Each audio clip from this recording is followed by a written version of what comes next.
Greetings, fellow carbon-based bipeds. I am Scott Rose, and you are watching Explosions and Stuff.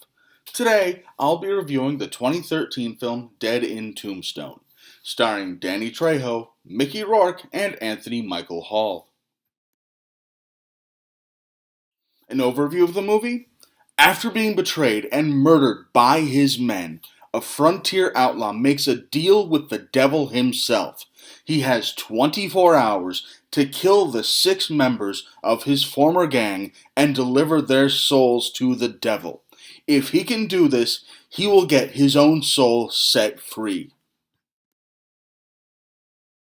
The pros of this movie? Well, first of all, this is the kind of movie where a person can just shut off their brain and be entertained by it. It's very exciting. There's never really a dull moment in the movie. Yeah, there's some exposition here and there, but that's really just to get the plot across, and the plot's mostly just to get you from action scene to action scene. And it was just fantastic. Just constant edge of your seat action, explosions and gun battles and hand to hand combat left and right. It was just amazing. It was also very well acted, especially Anthony Michael Hall.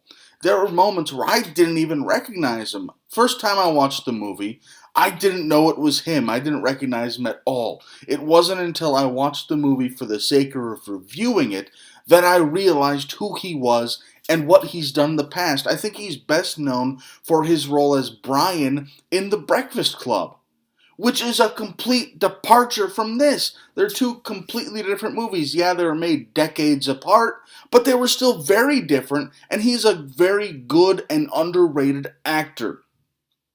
The lighting in this movie, it was amazing. It fit the moments perfectly. The moments where the gang didn't know who he was and that he was back from the dead and killing everybody. They used a lot of shadows and they hid Danny Trejo very well. And who's like, who are you? You're in the shadows. We can't see you. And then he'd come out of the shadows and reveal who he was. And it just worked beautifully. This movie had great effects. They had mostly practical effects, which is rare coming from a new movie, especially from a production company like Universal.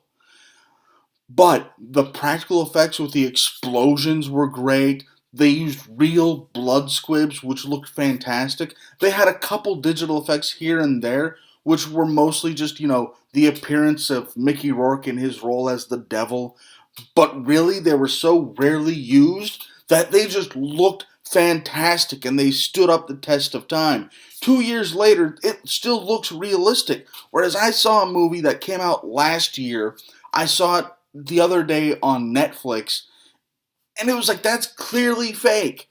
By no means is that real. And that movie had a bigger budget than this one did.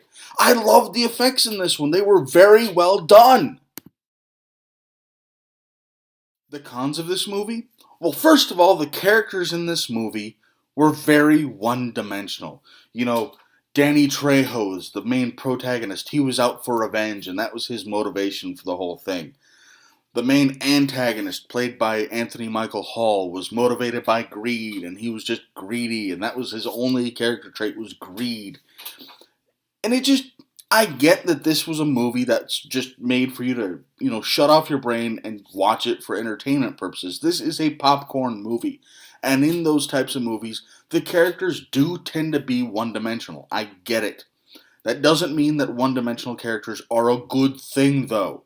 So the fact that these characters were just so limited and so shallow really took away from them a little bit.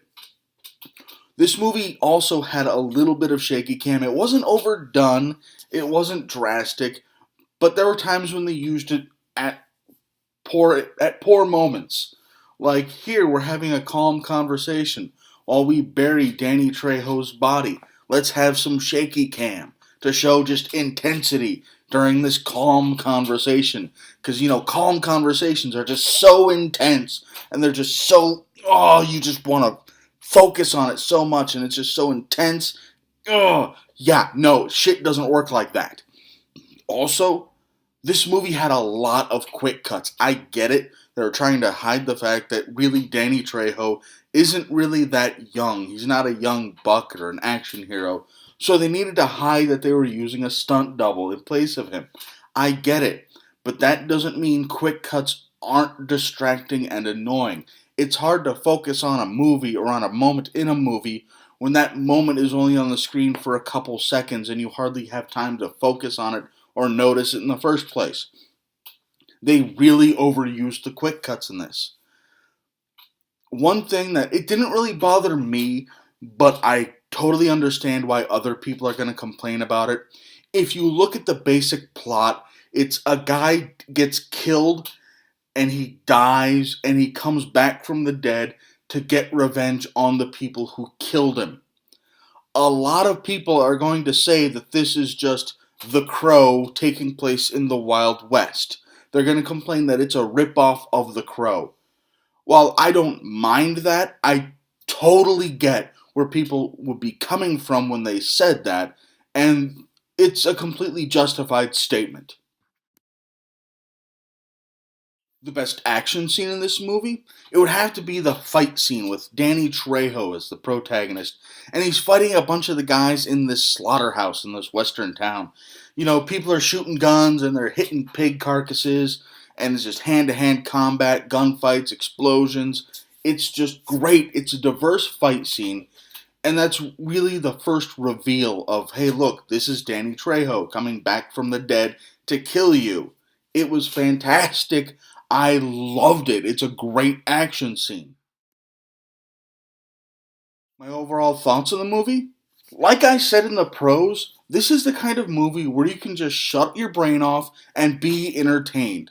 And there's nothing wrong with movies like that. Yeah, if you pick it apart and try to analyze it, you're gonna find flaws with the movie. But every popcorn movie has its flaws. I give this movie 2 thumbs up. It's exciting, engaging, and there's never really a dull moment. I can see people who don't typically enjoy westerns watching this movie and really enjoying it. That being said, I can also see people disliking this movie because of the deal with the devil aspect of it, and because they may feel like it's just a ripoff of The Crow. Thanks for watching. If you enjoyed this video, please feel free to like it and subscribe to my channel for new action movie reviews posted every week. Also, if you have any recommendations for movies you would like me to review in the future, please leave them in the comments below. Thank you and have a nice day.